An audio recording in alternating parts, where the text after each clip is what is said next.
What is poppin' YouTube? Bringing you a rookie mock draft with Danny from the Fantasy Stock Exchange. I looked up to Danny and Bush at the Fantasy Stock Exchange for so long, so it was so good to record this video with Danny. So without further ado, let's get into it. Hey, Danny, thanks so much for coming on, dude. How are you doing today? Doing well, doing well. Happy to be on the channel, brother. No, of course. This has been in the works for quite a while. Big fan of Danny, like I said in the intro, and the Fantasy Stock Exchange boys. So let us jump into the Superflex mock draft. So Danny, I'll give you the first pick. I don't know who you're going to pick. You know, there's so much that could change over the next month, but who are you taking at the 101? I mean, my 101, the 101 for the NFL. I mean, the guy's been the 101 basically for the last 2 years. There's a lot of, smearing on his image for whatever reason. People want to talk about the fingernails. People want to talk about, oh, he cried after a game to his mom. I could care less if he's scoring me fantasy points. Give me Caleb Williams, the future Chicago Bear. They trade Justin Fields. They trade for Keenan Allen this offseason. Caleb Williams is landing into arguably the best spot a number one overall pick has landed in quite some time. And I have no problems. I feel like this guy can be a quarterback one even as soon as year one in fantasy. That's the type of upside he brings, the arm talent, the creative ability out of structure. I mean, he's a one-of-a-kind prospect, and I'm happy to get him at the 101 here. No, easily. If you got the 101 this year, congratulations to you. Caleb Williams is easily the top. I mean, you got a first-round startup pick in your 101, so congratulations to you. The tank was worth it. At the 102, I'll end up going with Marvin Harrison Jr., and I think you could debate some of these wide receivers between Rome, Malik are getting a little bit more buzz because of everything that Marvin Harrison Jr. not really participating at the Combine, not participating at his pro day, but as a Buckeye fan, I can say this. He's the best wide receiver to come through Ohio State in the last 10 years, maybe even 20 years, maybe even all time, but really with 14 touchdown catches this last year, he averaged 16.9 yards per catch with Ohio State. Of course, this year was a little bit more of a down year with Kyle McCord throwing the ball compared to CJ Stroud. But like when your dad's Marvin Harrison, you're Marvin Harrison Jr., you got the name pedigree, you got the NFL resume that is going to be amazing as a mentor for you. So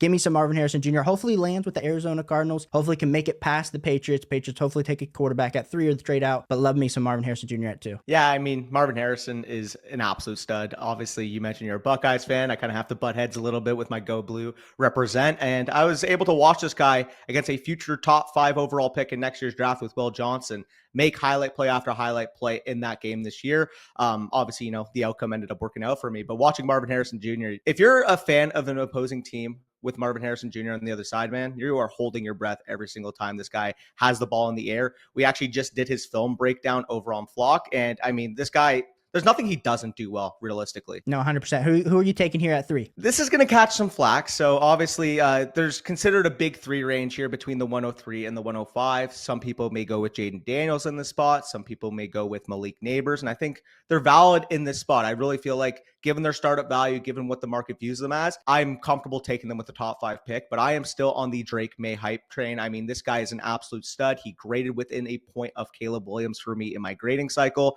Comparable to a guy like Trevor Lawrence, the physical gifts that he brings to the table, the top end accuracy that he shows, is people going to argue that his footwork's a little inconsistent. Sometimes the ball location isn't quite there. I get that, but at the same time, he is the second youngest quarterback of the top group in this class. The only one younger right now is J.J. McCarthy. Drake May is less than 22 years old. He's younger than Caleb Williams. He's way younger than Michael Penix, Jaden Daniels, and Bo Nix. And I trust the physical gifts that he has. I feel like he's going to still be a top 5 pick. Some people have kind of speculated maybe he falls in the draft. There's a lot of, concerns behind the scenes. We're seeing that on Twitter nowadays. But realistically, given the physical tools that he represents, given the potential landing spots that he could have, the early draft capital that he has, I feel like it's going to be sooner rather than later that this guy is not only a top 15 overall startup pick, but potentially a first rounder, and I'm comfortable taking him here at 3. No, 100%. I have him as my 3rd too, and in any other class, Drake May is clearly the 101. This is just an absolute generational class at the top. So here at pick 4, I will be going with Jaden Daniels because you kind of just set up the layup for me perfectly here. I'm really willing to look past. I mean, he's got a thin frame, 6'4", 210, to really chase that Konami code rushing type upside. Had 125 scrambles over his 2 seasons at LSU. Also had 2,000 rushing yards over the last 2 seasons. So really for me, he's going to be a spot start QB1 the moment he steps onto the NFL field. And we'll have to see which team, whether it's the Commanders, whether a team trades into 3, whether it is the Patriots that take him at 3, we'll have to see what happens with Jaden Daniels, but feel very good getting him here at the 104 in a Superflex league. Yeah, for sure. With Jaden Daniels, obviously, like you mentioned, it's the Konami code factor. Did I like his tape relative to the top 2 guys from a real life standpoint? Not necessarily, but like you said, we play this game of fantasy. Anthony Richardson now is going to be a first round, if not a top 15 overall startup pick. You're basically outlining there that Jaden Daniels can reach that level, which he absolutely can. So I feel like the moment he gets drafted into the NFL, he's got a top 3 to 5 ceiling as a rusher in the league at the quarterback position. So I feel like in this range, I'm comfortable taking him here at the 104. I like that pick. My 105, and a guy that I would be absolutely ecstatic to get at the 105 in my drafts. This is a guy that would be probably the 102, 103 in most classes, but Malik Neighbors out of the LSU Tigers. He's going to be a top 10 NFL draft pick. He is the best yards after catch receiver in this draft. Reminiscent of a player like Brandon Ayuk, only I feel like if he tested, he would have tested even better. We saw what Brian Thomas, his teammate, was able to do at the combine. Malik Neighbors has that special movement ability in the open field. He catches that ball, you're basically guaranteed 10, 15 yards after the catch with 3+ broken tackles. That's really what you see when you watch the Alabama game, when you watch the Florida game. This guy is an absolute bowling ball in the open field with 4-3 burners to boot. So with Malik Neighbors, I feel like he's got top 5 overall wide receiver in the NFL ceiling, and I'd be happy to get him at the 5th overall pick. Yeah, 5th to get Malik Neighbors. Feels really good. Here at the 106, I'll take Rome Odunze. We'll go the wide receiver 3 of a class.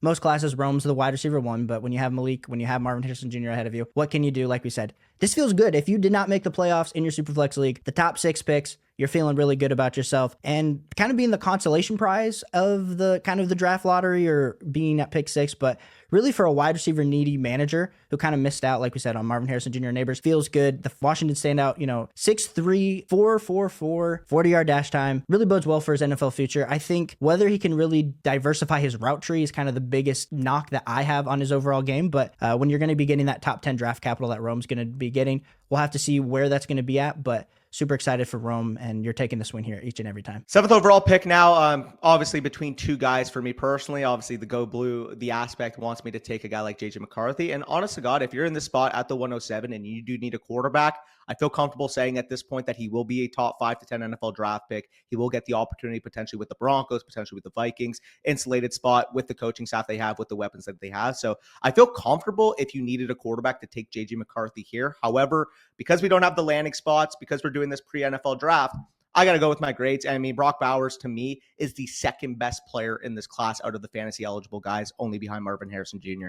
This guy graded out as a generational tight end prospect. Think you're Sam Laporta. Think you're George Kittle. That is a level of upside that Brock Bowers represents at the table. He is the best yak tight end I have ever watched. I mean, watching this guy move in the open field, break tackles, he's physical at the catch point. I mean, there's really no issues in his game. Obviously, people would have pointed to the fact that, is he 225? Is he 230 pounds? Well, we saw at the combine that he weighed in at the amount we wanted, weighed in about 245, which is all we could really expect. Sam Laporta, basically same dimensions last year, and now he's the tight end 1 in all of Dynasty, top 30 overall startup pick in most places that you look. You can argue maybe in a heavy tight end premium that he should go higher than 107, but given that this is a bog standard draft, 107, 108 is about the spot I would be comfortable taking him. Simply because this draft is just so stacked at the top. Realistically, a guy like Brock Bowers, if he was in the 2022 draft, if he was in the 2020 draft, if he was in the 2019 draft, like we would be talking about this guy as potentially a top 2 to 4 pick. So the fact that you're getting him at the 107 just speaks volumes to how good this class is. No, I totally agree here with Brock Bowers. It's crazy. I think a lot of us are getting Kyle Pitts, like our love when we drafted Kyle Pitts in the top 5. We're almost giving that discount to the Brock Bowers, but getting him at the 107, absolutely love that for you, Danny. At the 108, you set me up. I will be taking your man, JJ McCarthy. It's a Superflex draft, a quarterback that's going to be getting top 10 draft capital. Is he maybe the thought that he is going to be the second overall player taken over Drake May, over Jaden Daniels? I think that's a little bit crazy, but JJ McCarthy does have the type of attributes that you look for in a quarterback.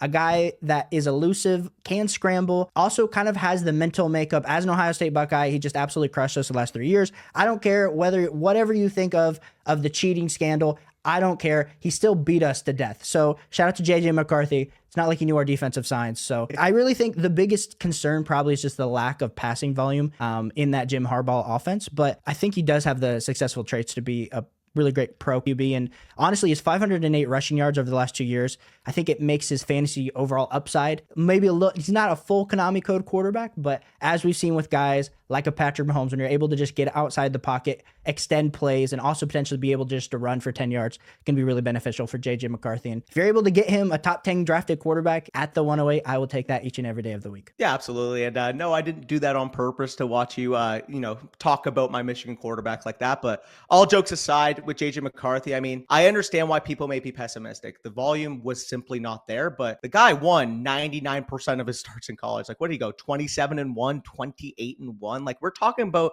legitimately, arguably the most successful college quarterback of all time, making a college football a playoff semifinal, winning a national championship. And if you're saying it on the outside perspective that you don't really care as a fantasy player what that really represents, I can tell you right now, NFL front office are going to value this guy, like you said, in the top 5, in the top 10, based on that winning pedigree. And yes, is the volume a concern to a certain degree? Absolutely. But at the same time, when you watch the context of what JJ McCarthy represents, he didn't throw a lot in the fourth quarter because Michigan was bludgeoning teams. He didn't throw a lot overall in the second half. But when he was asked on money downs, third and longs, to make a play, he was the most efficient quarterback on third and long in the country this year. It's really exciting. I mean, how many 5-star recruits, top end recruits in their classes are willing to kind of play bus driver on a team like Michigan? That kind of speaks volumes to the character you're dealing with, JJ McCarthy. I mean, whether it's the Vikings, whether it's the Broncos, I mean, I kind of mentioned a couple of those spots earlier. I really do think they would be perfect fits for what JJ McCarthy represents. On top of that, like I said earlier, Drake May is the second youngest of the top quarterbacks in this class.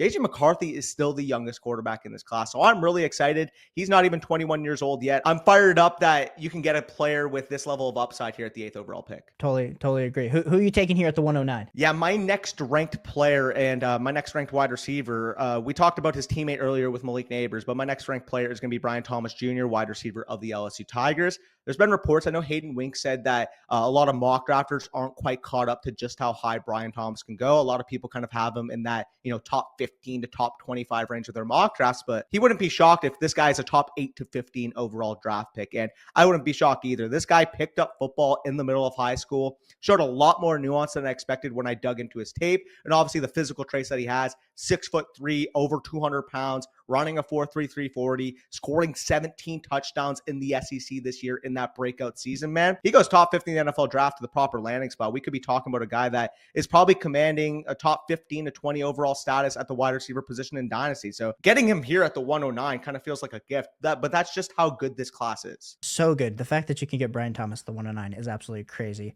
At the 110, I'm doing it. Xavier Worthy, track star. Congratulations. Welcome to the squad. 4.21 40-yard dash certainly adds to the appeal, but then you add in the fact that he, as a freshman, had one of the highest breakout scores that we've seen from freshmen at the University of Texas. Of course, that kind of the last 2 years hasn't really played out to the level that we thought. But then you come out and do what he just did at the combine, where all of a sudden he solidified round 1 draft capital status. I know we don't love burners in the Dynasty community because we've been burned by Henry Ruggs, John Ross, just to name a few. But when you're taking a swing at the back end of the first round, this is the type of swing that I want to take on a guy like Xavier Worthy. Could he land with the Kansas City Chiefs? I know they just added Hollywood Brown, but he is on a 1-year deal. Could he land on a team at this back half that's going to have a good quarterback for Xavier Worthy? No, we're a little concerned about his hands, overall his catching ability, but I still am excited. If you get the man in space, he's absolutely elusive. So give me some Xavier Worthy here at the back end of the first round. Yeah, now although he's not quite the complete player at this point, teams that are expected to draft him don't really need him to be a complete player. You're talking about the Cowboys, you're talking about the Bills, you're talking about the Chiefs, you're talking about these high-end contending playoff teams that are using him for his role, man. Go down the field, make some plays, and complement your top-end quarterback, whether that's Dak, whether that's Josh Allen, whether that's Patrick Mahomes.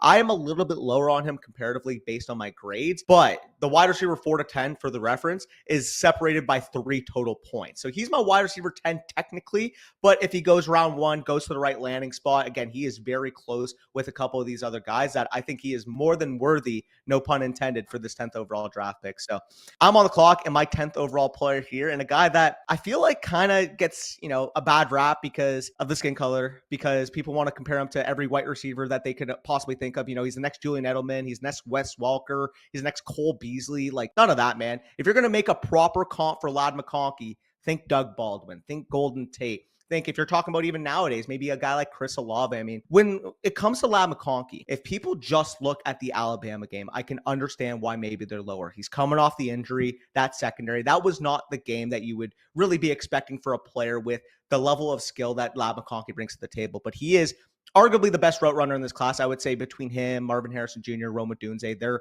the top end guys in this class when it comes to route running. On top of being a freak athlete, man, this guy was near a 9 RAS score, ran sub 4.4, ran at 4.39 at the combine. And people are going to point to the lack of production, but when you actually look into the efficiency metrics that he represents, 4.16 yards per route run against zone, which ranks second in this class, only behind Malik Neighbors. 2.54 career yards per route run, 3.26 in his best career season, all ranked top 6 in this class. So if people are just going to look at the raw production because Georgia's blowing out teams and he's not playing in the second half and he's running like the 5th most routes on his team at the wide receiver position because Georgia really doesn't need him out there. If you're going to get a value on Lab McConkey because of that, you take that value. I think he is a clear-cut first-round caliber pick. But in some of your drafts, he may fall to the 203, the 204 to 205 because people want to judge a book by his cover based off what they think he is rather than when you watch him, what he actually is. Definitely not your average typical white guy. Most guys don't run a 4.4.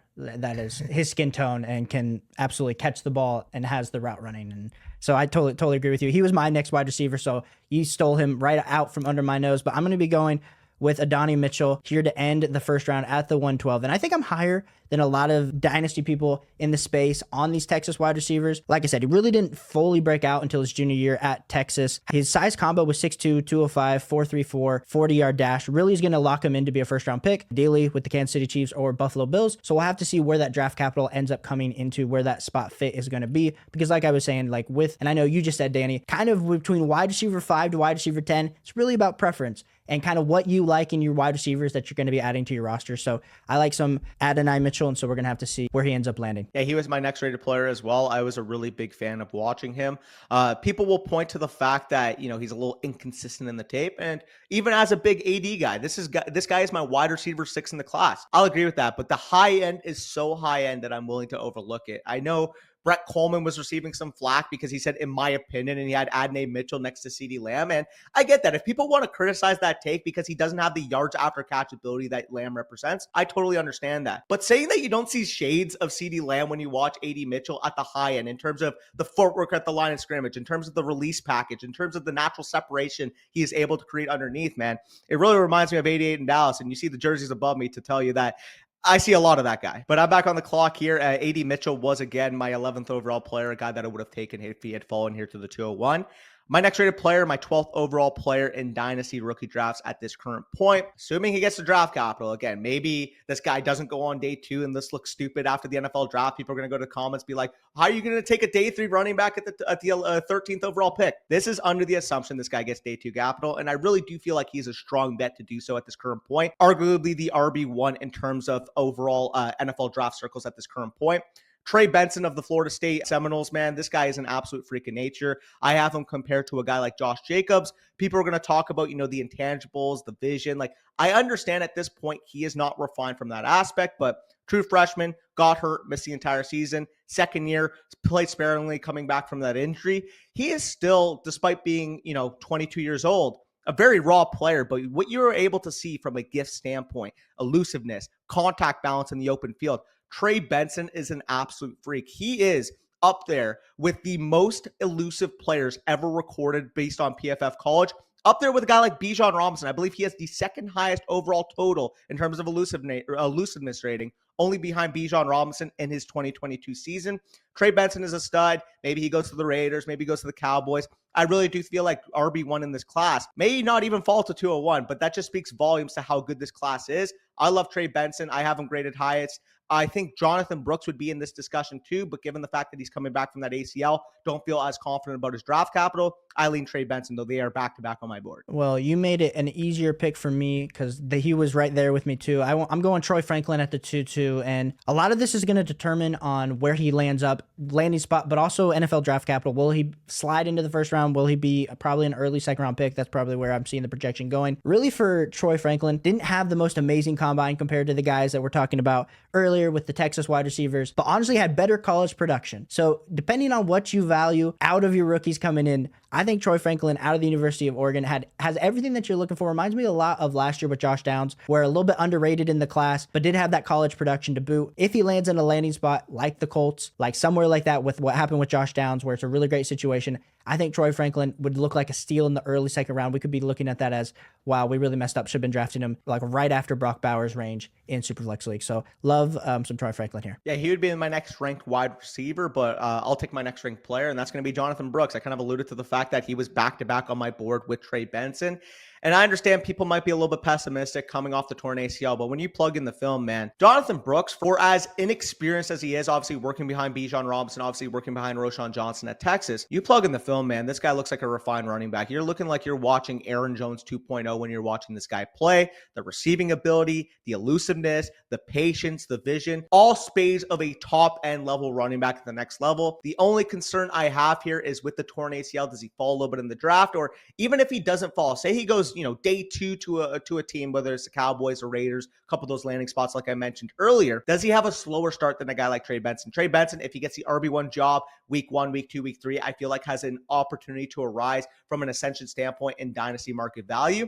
With Jonathan Brooks, I think it might be a little bit more of a slower ascension. Maybe by week 8, week 9, he finally takes over his backfield. Let's say he lands with the Cowboys and they have Rico Dowdle. They maybe bring in a vet like, insert hammer running back free agent here. I really do feel like that it might be a slower roll. Maybe he gets only, 3 to 8 touches in the first 6, 7 weeks of the season. But by week 8, week 9, week 10, you're talking about a potential 15 plus touch back as a rookie that could potentially, fight for a top 10 overall spot in Dynasty. So getting a potential top 10 overall Dynasty running back, which I absolutely do think Jonathan Brooks is talented enough to be able to ascend to at the 203, I'm absolutely ecstatic for. Yeah, he was going to be my next player, but we're over here. We're going with Bo Nix. I know it's a super flex league. I know we don't know where Bo Nix is going to land. Bo Nix reminds me a lot of where Will Levis was last year when you were looking at him thinking, is he going to end up in the first round? Is he going to end up in the second round? We'll have to see. Probably ends up being a second round pick, but when you're in a super flex league, he's probably going to get early second round draft capital. And sign me up for Bo Nix. I know there's rumors that maybe he goes 12 to the Denver Broncos. I don't know. I'm not buying it. That always seems to be the rumor with these quarterbacks. The agents are always pushing him a little bit higher up the board. But Bo Nix had quite the season breakout with Oregon. Of course, a little bit older of a prospect, transferring at the age of 22. And so really for me, there is some risk added to Bo Nix in his overall profile. Not the biggest quarterback, doesn't have the biggest arm. Drafting him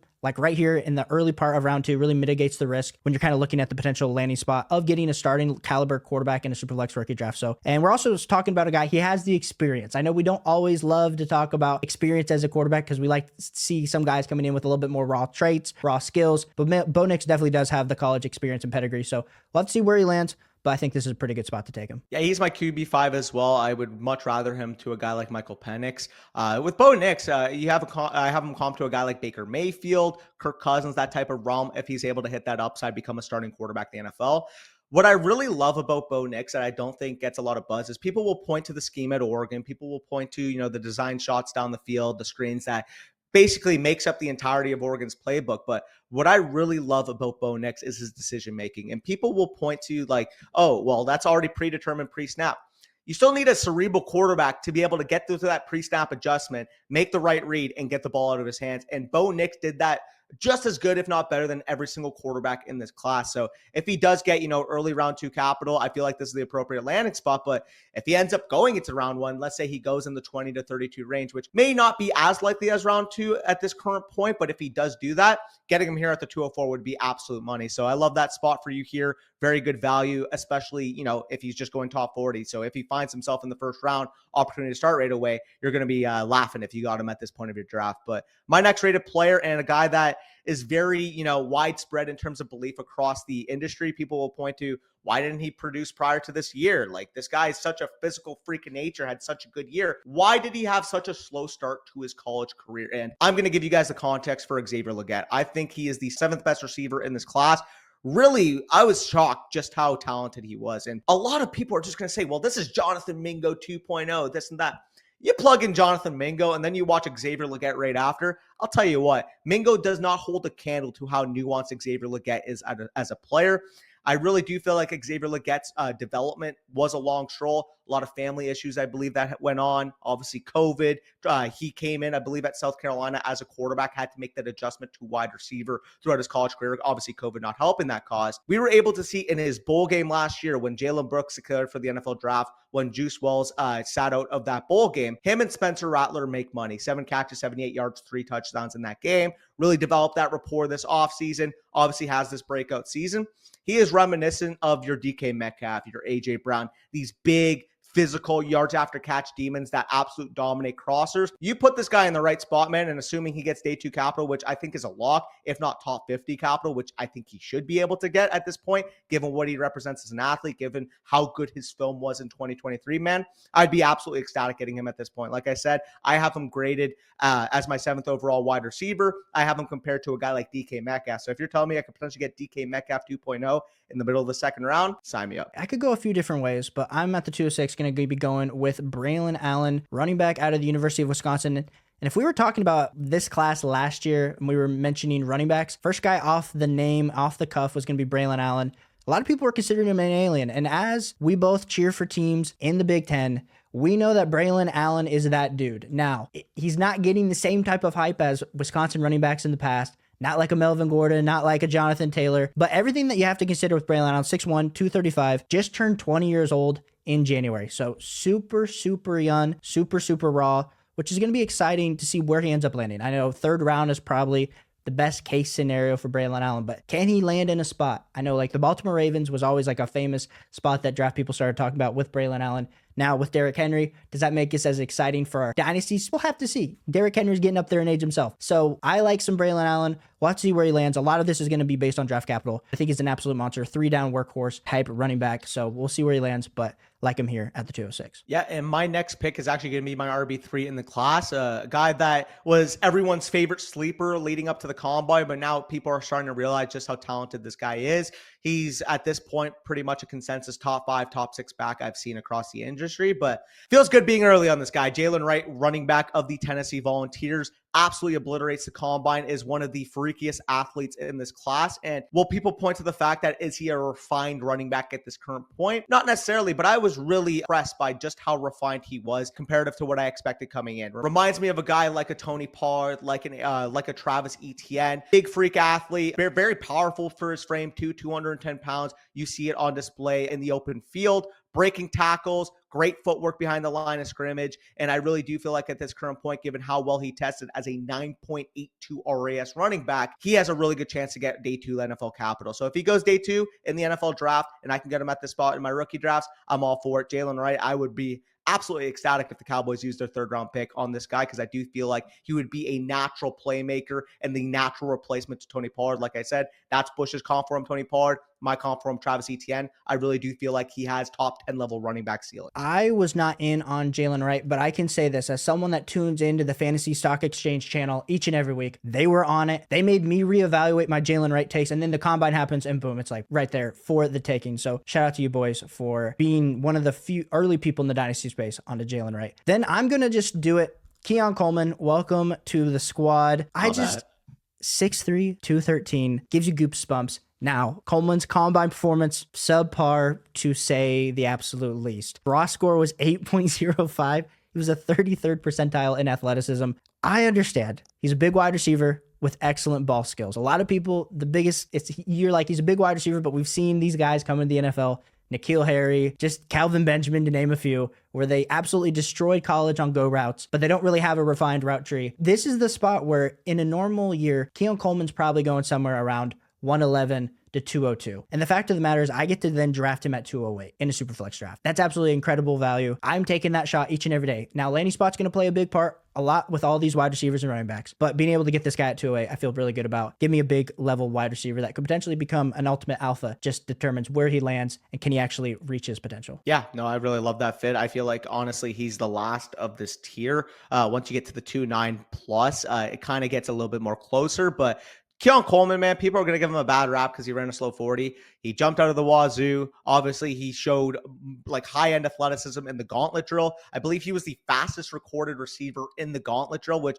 goes to show you, man, a guy running 4.61, having the natural hands that he does. I mean, he absolutely dominated that drill. For reference, as much as I love Troy Franklin, that was a drill he really struggled in. Keon Coleman, man, if he lands in the right spot, whether that's, Dallas at 56, Cleveland Browns maybe at 54, want to get a compliment to Judy, got a compliment to Amari Cooper. I feel like at this point still, maybe he's not going to be a first-round receiver like people had hoped going into the combine, but he's a lock to go round 2, and I really do feel like given his skill set, given the frame that he represents, given the ceiling that he's shown both in his Michigan State tenure, along with this year in Florida State when Jordan Travis was healthy. Sign me up, man. I'm a Keon Coleman fan. He is a top 10 graded wide receiver for me. And if you're getting him here at the 2-8, I don't think you can complain whatsoever. So great pick. Again, like I said, he was the last of this tier, in my opinion. My next rated wide receiver is going to come as a shock. We already talked about his teammate earlier in this draft. We mentioned the Texas boys. Well, we got to give some flowers to another Washington wide receiver. And it's really between two, man. There's really three stud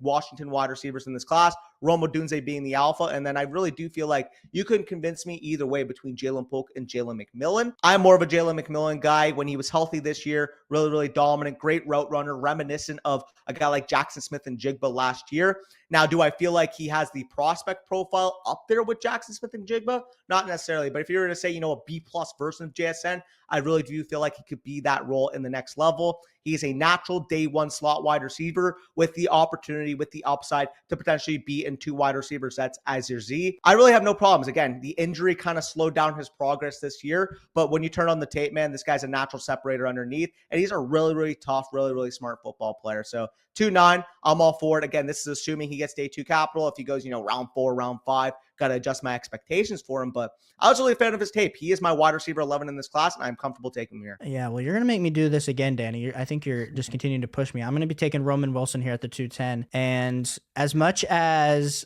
we discussed JJ McCarthy earlier, a lot of that same tape still applies to Roman Wilson, where he was in an offense where passing the ball was not the utmost priority. But when we're looking at the positives of Roman Wilson, speed, acceleration, vertical threat, and his hands. And I think more than that, as a guy who is on the other side of the rivalry, his contested catches, a really underrated skill. And I'm excited to see where he ends up landing. I know he ran a really great 40 at the combine, pretty much had himself, maybe was the second best wide receiver at the Senior Bowl. So all of a sudden you then put all those factors into play. It's going to be a second round pick in the NFL draft. Sign me up for some Roman Wilson here. I know a lot of what comes into play for me in my personal process is, of course, NFL draft capital, and Roman Wilson's going to get it. Maybe he ends up ending up on the Chargers, and maybe he's the wide receiver 1 for Justin Herbert and Jim Harbaugh at the NFL level. So we'll have to see. Yeah, no, like you said, very good vertical slot projection to the next level. You're going to hear the Tyler Lockett comp thrown a lot, and I really do feel like if Roman Wilson can develop to that level of upside that I think he represents,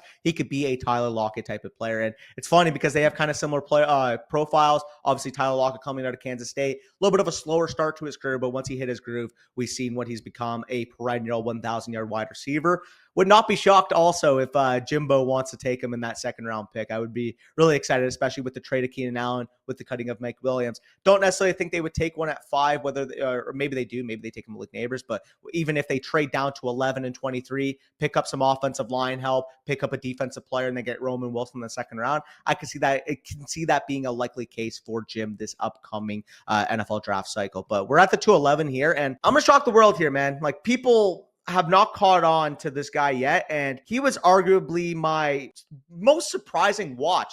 I thought when I was going through the tight end class that, it would be Brock Bowers at the top, it would be, Jatavian Sanders, and then it would just be a junkyard of, whatever considering factors after that. But I plugged in the Ben Sinnott tape, and I could not believe how good this guy was. Like, this guy is reminiscent of your Trey McBride, of your Greg Dulcich profile. When you turn on the tape, man, he is arguably the most cerebral tight end in this class, one of the most cerebral pass catchers in this class, only behind Brock Bowers at his position. Great route runner, great after the catch, plus athlete. I mean, there's really nothing not to like with Ben Sinnott. On top of that, he is the best blocking tight end, not named Brock Bowers, in this class. I feel confident he's going to get day 2 capital, 75th percentile speed score, 98th percentile burst score, 95th percentile agility score, running sub 4.7 at his size, 6'4", 250 pounds, man.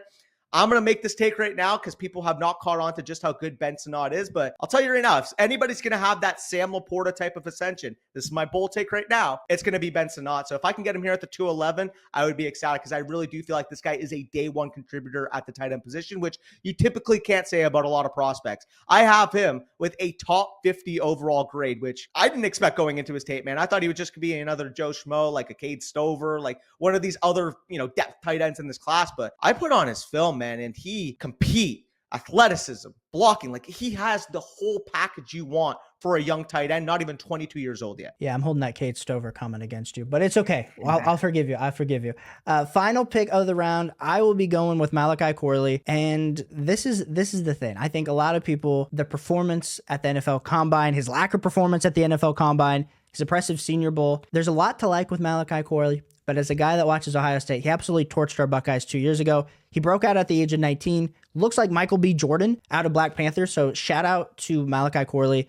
I think he really did benefit a lot from the heavy pass attack at Western Kentucky. They had a ton of big leads, so it's not like they were passing the ball a ton in the second half. So for me, with the impressive Senior Bowl, with him probably getting back end second, early third round draft capital, really like Malachi Corley here. I kind of compare him to like a mini Debo. That's my comp for Malachi Corley. Yeah, like, I was personally not as high on his film. However, in the right landing spot, let's say that's the Texans. Let's say that's, Miami wants their wide receiver 3 and want to plug Malachi Corley in there. If he lands in a Shanahan scheme that can get the ball in his hands, like I mentioned, the Malik Neighbors of this class being so great after the catch. Malachi Corley, like, that is the bread and butter of his game. If you were to stamp a play style on Malachi Corley, it is yards after catch demon. And that was really the usage that he had at Western Kentucky, putting him in yak situations, using screens, using, little bubbles, using little crossing routes to get the ball in his hands. We aren't necessarily sure if he can be a fully refined NFL receiver quite yet, but like we said, just because you don't show it doesn't mean you can't do it. And if he goes to the next level at the right landing spot, I really do feel like the athletic gifts that he brings to the table, he could really pop off at the next level, at the NFL level. So I really do feel like he could pop off at the next level. So get him here at the 212, assuming he gets that day 2 capital, I'm cool with it. No, absolutely love it. Danny, I appreciate you so much for coming on. Like I said, guys, I already put it in the intro, but go subscribe to the Fantasy Stock Exchange channel. Help them hit that 40,000 subscribers. If somehow you've heard of me and haven't heard of them, that's probably a mistake. Go check them out. As well as I attached Danny's Twitter. Go give him a follow over there to keep up on all the greatest content. Unless, maybe you don't like Dallas Cowboys and University of Michigan football. So therefore, maybe just don't hit that follow button. I'm just kidding. You're definitely worthy of a follow. So Danny, thank you so much for coming on the channel. Appreciate having me. And again, I want to extend that as well. If you guys aren't subscribed to Caleb, I know we'll watch our analytics, man, and we'll see, X amount of people, certain percentage of people that aren't subscribed, man. What are you doing, man? Like, you're seeing the content, you're seeing the value provided, man. Just hit that subscribe button. If you got genuine value, hit the subscribe, hit the like, comment your favorite thing about this video, whether it's, you're a big Roma Dunze guy and you think it's the best value at 106, whether, like, I don't like JJ McCarthy, not enough volume. How are you taking him in the top 8? Leave your comments down below, and I'm sure Caleb will get back to you in a timely manner. But appreciate you for having me on, and I'm happy to be on whenever you want. Perfect. Awesome. Appreciate you guys. Catch you guys on the next one. Peace.